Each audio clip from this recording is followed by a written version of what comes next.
Hello friends, welcome to one more video in the series of real experience Scrum Master interview questions and answer.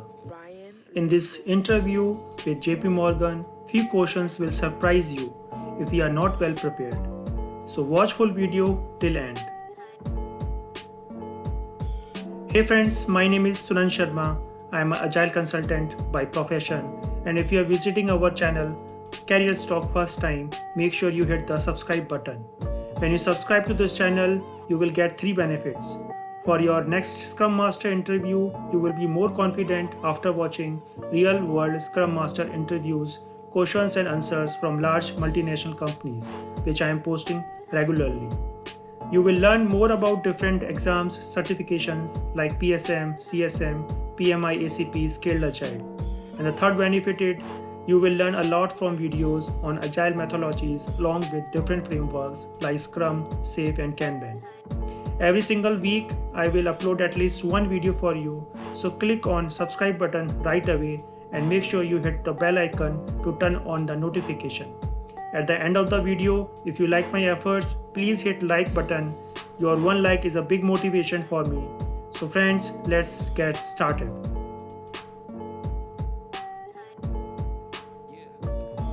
Friends, interview is being divided into 3 rounds. First round, second round is a technical round, and the third round is the HR round. So it will take approximately 6 to 8 weeks for this complete interview process. Let's start with the questions. Question number 1. What is your key responsibilities as a Scrum Master? Friends, this will be your first Scrum Master interviews question in all interviews, so prepare it well. You can say something like that: as a Scrum Master, I'll organize and facilitate project planning, daily stand-up meetings, reviews, retrospectives, sprint and release planning, sprint demos. Identify and remove impediments, prevent distractions that interfere with the ability of the team to deliver the sprint goal. Work with the product owner to identify that the product backlog is in place and ranked, groomed to the appropriate level to start and continue development iterations. Track and communicate team velocity and sprint release progress along with other matrices to stakeholders. Let's move on to the next question. Next question is, what is the duration of a sprint in your project? Friends, this question is very common in a Scrum Master interview. So you can say something like, a sprint is the basic unit of development in Scrum. The sprint is a time box effort, that is, the length is agreed and fixed in advance for each sprint and is normally between 1 week and 1 month. So 2 weeks is the duration of sprint in my project. Friends, if you feel this question is pretty easy, just wait for the follow-up question. You will be surprised. The next question is how you will manage 1 week sprint.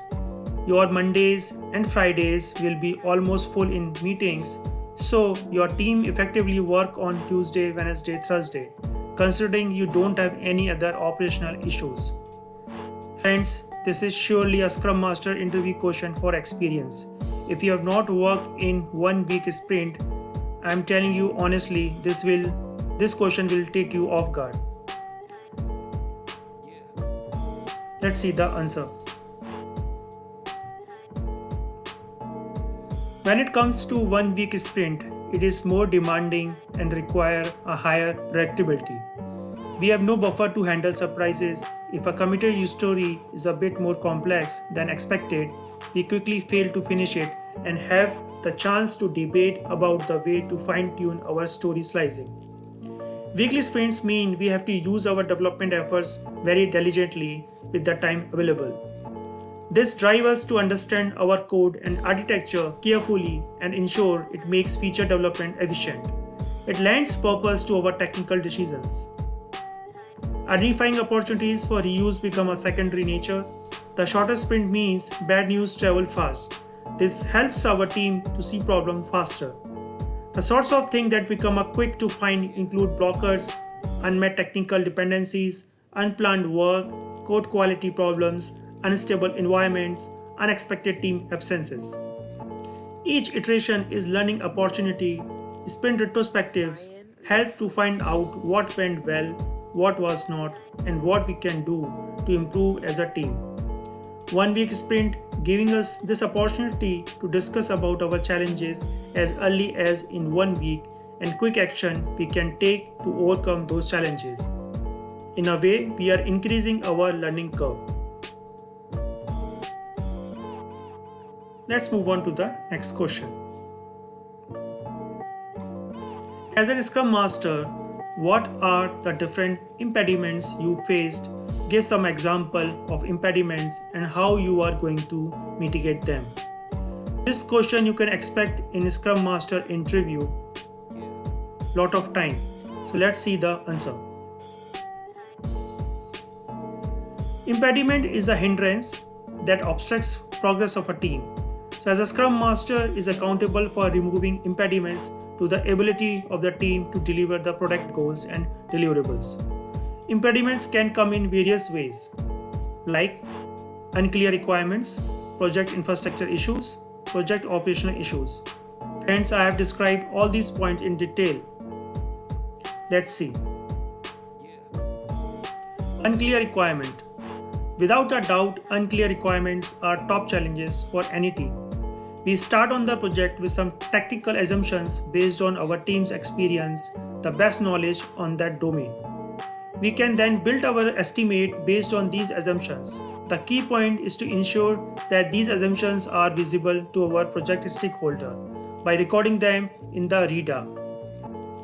RIDA is Risk, Issues, Dependencies and Assumptions Board. Be agile. We start with what we have. We work with product owner continuously for his feedback at every stage of development. We can use PO clarification to fine-tune requirements if we have any doubts. We use the cone of uncertainty, narrow down the cone of uncertainty by defining what we can and cannot do. This eliminates any deviation towards the end of the sprint as we progress toward the sprint goal and tighten the specifications. We can update our estimates and lessen the uncertainty. Project infrastructure issues. Unavailability of project environment is usually everyday challenge in terms of its impact on the delivery timescales. For a project development, test and pre-production environments are to be available during the development, testing, and UAT. The basic assumption of the sprint planning would be that the environments will be available. If the environments is not available, then there is no way that the actual impact phase could keep it up. Few things as a Scrum Master we can do to minimize the impact: backup, availability. Backup of the code, test data and configuration is very important to minimize the impact of the unavailability of the environment. If the backup exists, then it can be restored in any other suitable available environment to resume the work. The second important thing is to report an incident. Immediately raise an incident with infrastructure support team so that there is a log of the incident. It gives us the opportunity to track the hours lost against the incident so we can go back to the client PO either as an escalation or to submit a request to accommodate the time lost. Operational issues. Absence of a critical team member due to sickness, attrition, lack of skill or knowledge of team members, travel constraint for a particular team member when it is absolutely necessary for him/her to travel for some project requirements. This is true in current COVID situation. On-site team, offshore team conflicts. Friends, I am not describing the conflict here. Please check out my other 2 videos on Visa and Shell real-life Scrum Master interview questions on conflict. Let's move on to the next question. You have 2 feature teams with common product backlog, but they are working without any synergy between them. Always fighting with each other, blaming and passing the buck without actual focus on the problem. What do you do as a Scrum Master? Friends, it's a common Scrum Master interview question, but you should prepare it well. So I am describing answer in detail, which you can use in various other similar questions. Let's see the answer. It is always stressful to work with team disputes, in addition to the deadlines and deliverable pressures. There could be hundreds of reasons that are contributing towards the lack of a teamwork. The global teams nowadays consist of varied colors, age, and cultural background. This combination in a team can contribute to disputes when there are multiple senior resources with varied priorities. The pressure could spread across the team and cause the noise. The ego clash could be the primary reason, or it could be a team member's attitude toward work, where a personal agenda or the hunger for early success before project milestones are due. When in a team, people sometimes forget they are the part of a team who are working together to achieve the same goals. Rather than working as a competitor, they fail each other rather than helping each other. It is worse when the project teams are grouped based on modules and each have dependencies between them. So whatever the case, the ball always ends up in Scrum Master code. There are various ways to manage the situation as a Scrum Master. One-on-one meetings. So as a Scrum Master, talk to them. Having one-on-one meeting will allow team members to tell their side of story. We could use the time to caution them of the consequences. Sometimes all they want someone to listen to their problems. Second, team building activities. Funds like the team building exercise away from work can help to build the bond between team members. In addition, it helps once in a while to relax, loosen up, and get to know each other away from work. The other thing you can do as a Scrum Master is regular interaction.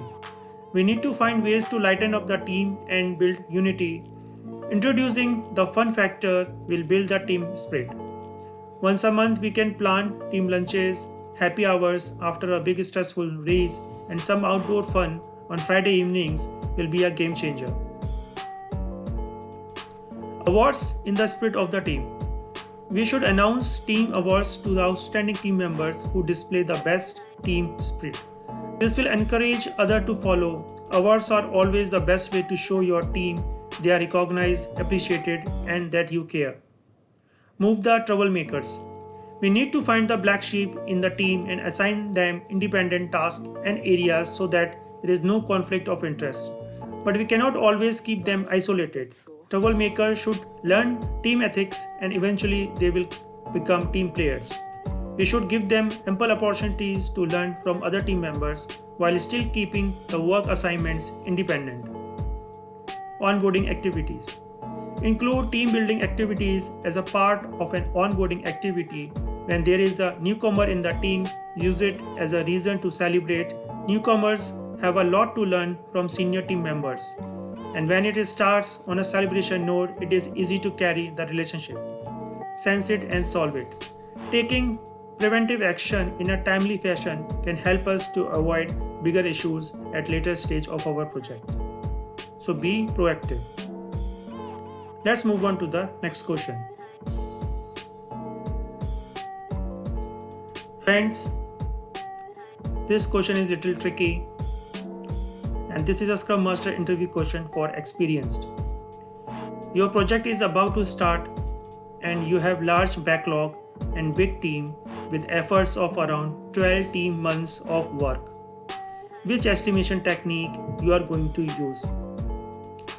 Friends, I am sure you all aware about different estimation techniques like planning poker, t-shirt size, dot voting, the bucket system, large, uncertain, small, affinity mapping, and ordering methods.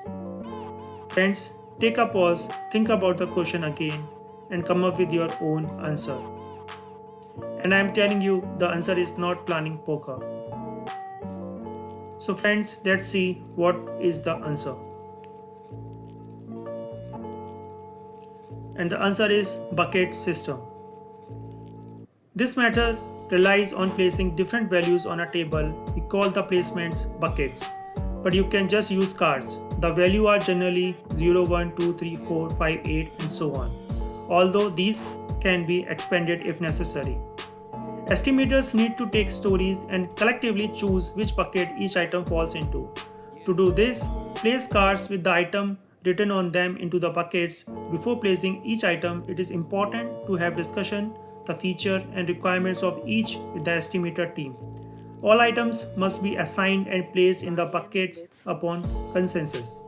The bucket can also be changed and rearranged if the group feel it is necessary to reassign an item. There is a divide and conquer phase after assigning important items. Estimator get the remaining item and can place them in buckets that they believe the item should sit in without consensus. If a participant does not understand a story, it can be transferred to someone who does. If someone does not agree with a certain item placed in a specific bucket, further discussions take place to agree on where to place the item and why. This sanity check is critical to this process. This method is more time efficient and reasonable than planning poker. It is a great agile estimation technique to use if you have a large number of items in a big team.